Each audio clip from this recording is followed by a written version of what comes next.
Okay, this is a 200 jury charge.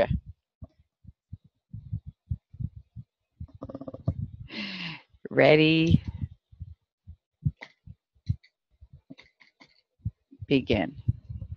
One who aids and abets is not guilty of the particular crime that, to one's knowledge, his confederates are contemplating committing, but one is also liable for the natural and reasonable or probable consequences of any act that one knowingly aided and or encouraged. A person does aid and abet the commission of a crime if, with knowledge of the unlawful purpose of the perpetration of the crime, one aids, promotes, encourages, or instigates by act or advice the commission of such crime. In this case, mere presence at the scene of the crime, which does not by itself assist the commission of the crimes, does not amount to aiding and abetting. Mere knowledge that a crime is being committed and the failure to prevent it does not amount to aiding and abetting. In the crime charged in count 3 of the information, namely the charge of arson, there must exist a union or joint operation of acts or conduct and general criminal intent. To constitute general criminal intent, it is not necessary that there should exist an intent to violate the law.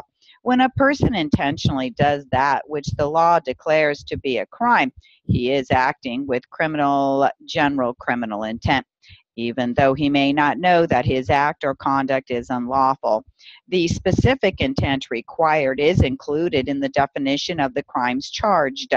The intent with which an act is done is shown in the following way: by a statement of intent made by a defendant, by circumstances attending the act, the manner in which it is completed, the means and methods used, and the soundness of mind and discretion of the person committing the act.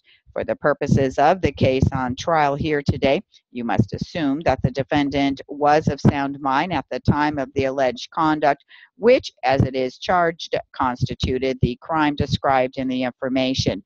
Ladies and gentlemen of the jury, do you have questions before you retire to the jury room for your deliberations? Members of the jury, we come to the point in the instructions where we must define the word homicide and the word murder.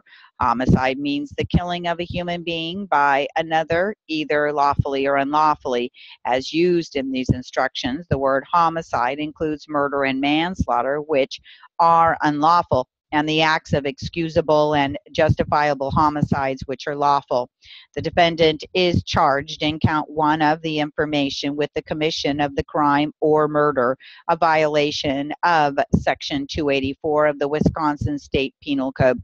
The crime of murder is defined as the unlawful killing of a human being with malice aforethought. In order to prove the commission of the crime of murder, each of the following elements must be proved: 1, that a human being was indeed killed; 2, that the killing was unlawful; and 3, that the killing was done with the presence of malice aforethought. Malice is either express or implied. Malice is implied when the killing is a direct causal result of the perpetration or the attempt to perpetrate a felony inherently dangerous to human life. When it is shown that a killing resulted from the intentional doing of an act with express or implied malice, no other mental state needs to be shown to establish the mental state of malice aforethought. The mental state constituting malice aforethought does not necessarily require any ill will or hatred of the person who is killed. A forethought does not imply deliberation or the lapse of considerable time. It only means that the required mental state must precede rather than follow the act. The unlawful killing of a human being, whether intentional, unintentional, or accidental, which occurs as a result of the commission of or attempt to commit the crime of robbery, and where there was in the mind of the perpetrator the specific intent to commit such crime, is murder of the first degree. The specific intent to commit robbery and the commission or attempt to commit such crime must be proved beyond a reasonable doubt. If a human being is killed by any one of several people engaged in the perpetration of or attempt to perpetrate the crime of robbery, all persons who either directly and actively commit the act constituting such crime, or who, with knowledge of the unlawful purpose of the perpetration of the crime, aid, abet, promote, encourage, or instigate by act or advice its commission, are guilty of murder of the first degree, whether the killing is intentional, unintentional, or accidental. The defendant is charged in count 2 of the information with commission of the crime of robbery, a violation of section 214 of the Wisconsin State Penal Code. The crime of robbery is the taking of personal property in the possession of another from his person or immediate presence and against his will, accomplished by means of force or fear. In order to prove the commission of the crime of robbery, each of the following elements must be proved. 1, that a person had possession of property of some value, however slight that value might be. 2, that such property was taken from such person or from his immediate presence or possession. 3, that such property was taken against the will of such person. 4, that the taking was accomplished through force or violence or by fear of intimidation or by both. And 5, that such property was taken with the specific intent to permanently deprive the owner, such person of the immediate or permanent possession of such property. Members of the jury, in addition, the defendant is charged in count 3 of the information with the commission of the crime of grand theft, a violation of section 888 of the Wisconsin State Penal Code. Every person who steals, takes, or drives away the vehicle of another with the specific intent to deprive such person permanently of the property is guilty of the crime of grand theft of a vehicle.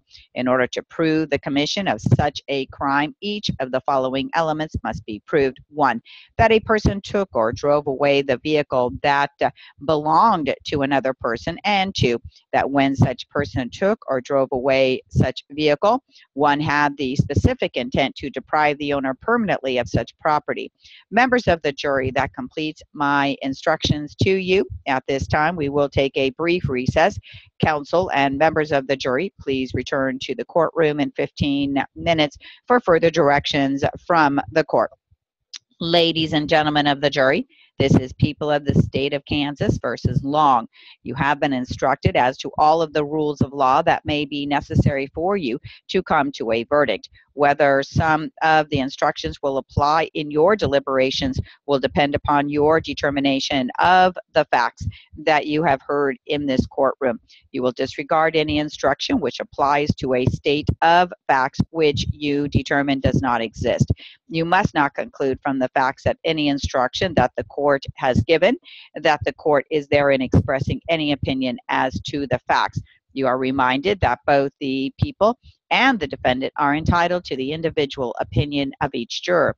It is the duty of each of you, ladies and gentlemen of the jury, to consider the evidence for the purpose of arriving at a verdict if you are able to do so. Each of you must decide the case for yourself, but you should do so only after a discussion of the evidence and all of the instructions with the other members of the jury.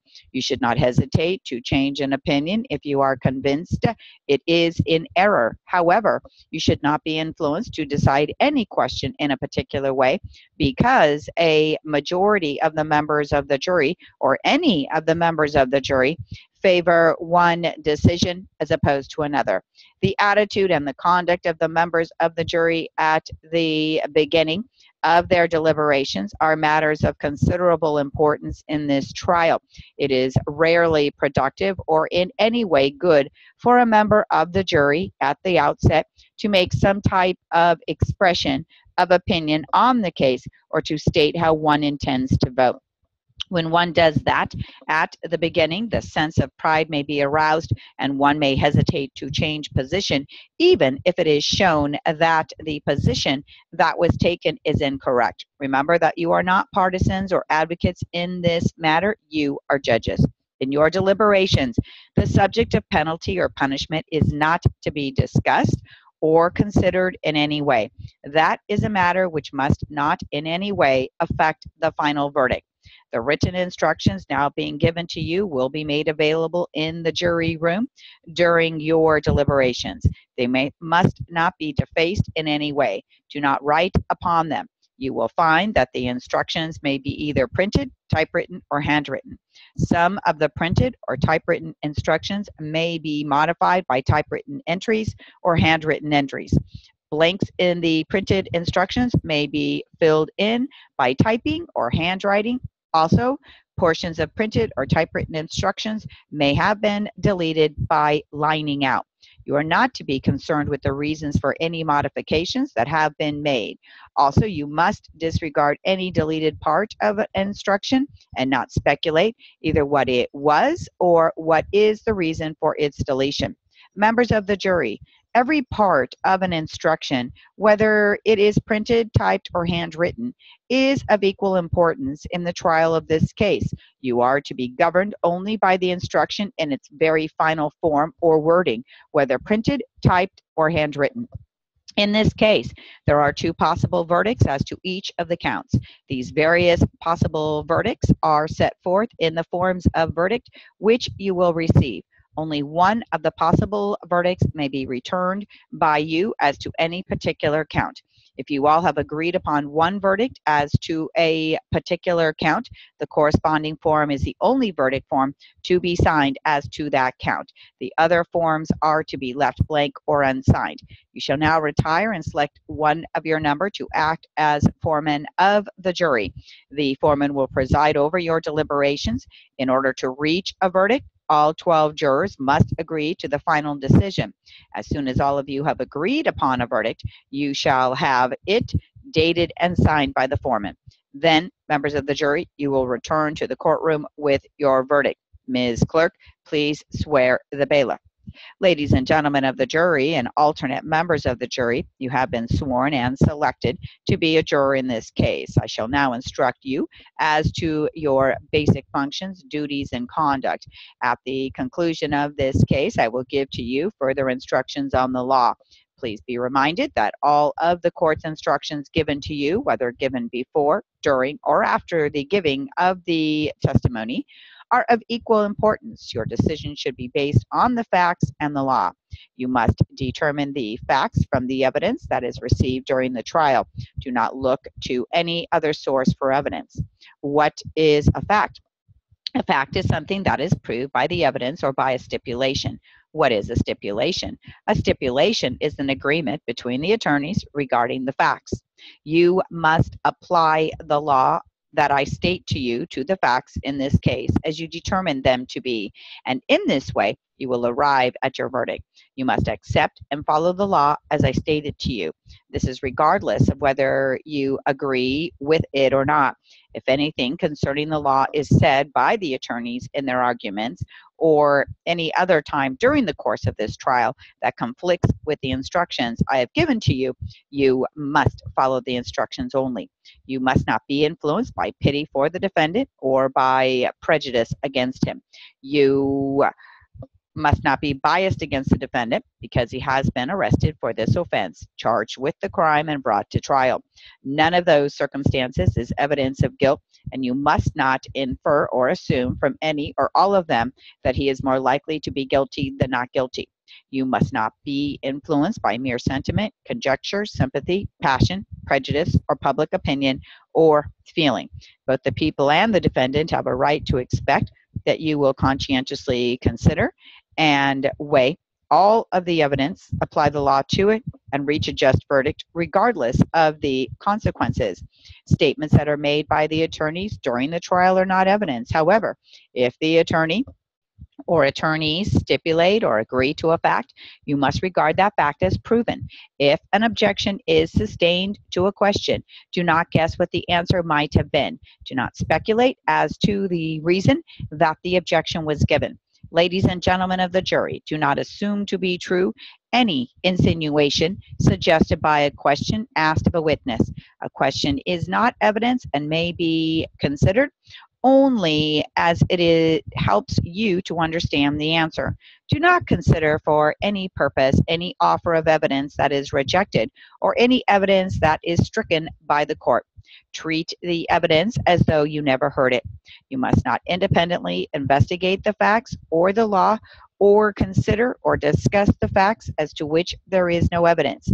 You must not, on your own, visit the scene of the crime, conduct experiments outside of court, consult books and reference sources such as dictionaries, the internet, or consult any persons for additional information. Ladies and gentlemen of the jury, you must not converse among yourselves or with anyone else on any subject connected with this trial, except when all of the following conditions exist. 1. The case has been submitted to you for your decision by the court, following the arguments by counsel and the jury instructions. 2. You are discussing the case with a fellow juror. 3. All 12 jurors are present in the jury deliberation room. I will remind you that you will be given notebooks and pencils to take notes. Please leave them on your seats when you leave each day and at each recess. You will be able to take them into the jury room when you deliberate. The bailiff will pick up your notebooks each day after the conclusion of the proceedings for that day. Do not permit anyone to look at your notes. They should be strictly confidential. While note-taking, do not let that task distract you from the proceeding at hand. Remember, you are the judges of the believability of each of the witnesses. Notes should be only an aid to memory. They should not take precedence over your own recollection. A member of the jury who does not take notes should rely on his or her own recollection of the evidence and not be influenced by the fact that the other juror took notes. Notes are for the person's own personal use to refresh memory and recollection of the evidence. During the trial, you have a right and you may request that the court reporter read back relevant testimony. Should a readback be requested, ladies and gentlemen of the jury, the court reporter will be permitted to read only that portion that the court instructs her to read. Before the readback, I will first consult with the lawyers. You are not permitted to deliberate during the court reporter's presence. You cannot ask the court reporter questions. Additional readback must be requested of all the court if you are interested in hearing other portions of the trial transcript. In addition, you are not to deliberate during the court reporter's presence. As for you, the alternate jurors, you are bound by all of these admonitions. You must not converse among yourselves or with anyone else on any topic connected with this trial. You must not form or express any opinion until the case is submitted to you. This means that until such time as you are substituted in for one of the 12 jurors, only then should you begin deliberations in this case.